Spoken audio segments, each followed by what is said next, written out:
to know what your first injury was and how you got it. I'd really like to know what your first experience or memory was with rugby. Hi Thea, Neve, great questions again. What was my first injury? Probably my first serious injury was my thumb. I ruptured the ligaments in it in a tackle. I don't know if you can see my scar, and I had to have thumb surgery, so they reconstructed my ligament.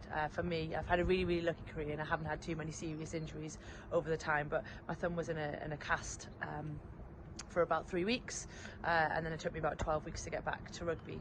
And probably my first experience, my first memory is probably being a young kid and going down to my local rugby club.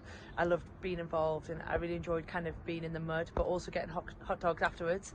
And probably my first England memory was my first cap in 2007. I was on the bench that day, so I was really nervous, and I can remember really clearly coming onto the pitch and having the opportunity to represent England in the white shirt, and that was a really special moment for me. My first injury was when I tore my calf at under-18s playing against Burnley.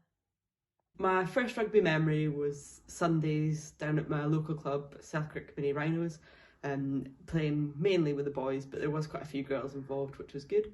I played hooker at the time, which is the first and last time I've been near a scrum since. Who and what inspired you to play rugby? Did anybody ever tell you you can't play rugby because you're a girl? And who was your favourite ever teammate? Hi Connie, Alison, Annabelle, great to hear from you and super questions. Who inspired me the most? Probably my dad. I come from a really big rugby background, so he always had me at a rugby club when I was little, so I grew up in that environment from age 5. And I just wanted to get down and play because I really felt at home there and I really enjoyed it. Yeah, there was definitely times during my career when people kind of thought, especially as a girl, you shouldn't be playing rugby, and that was really apparent to me when I was playing mixed rugby. So I played mixed rugby with the boys from 5 until 12, and there was parents on the sideline that said, oh, girls shouldn't play and you should be playing girlier sports like netball.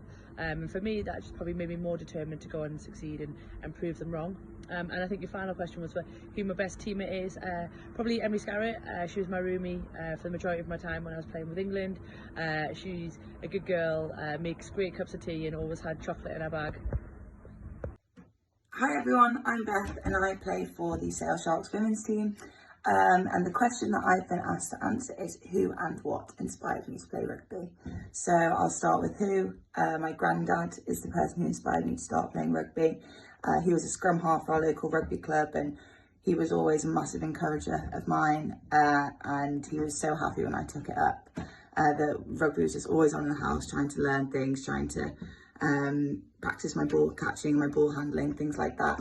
And then what inspired me, to be honest, the friends that I met and the girls that I started playing rugby with, just having a laugh with them, getting muddy, seeing everyone trying their best, and everyone really wanted to push themselves to see how good they could be.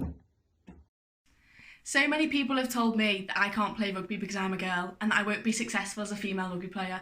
But I work hard and I am very determined to prove them wrong and carry on playing the sport that I love with my friends and my teammates.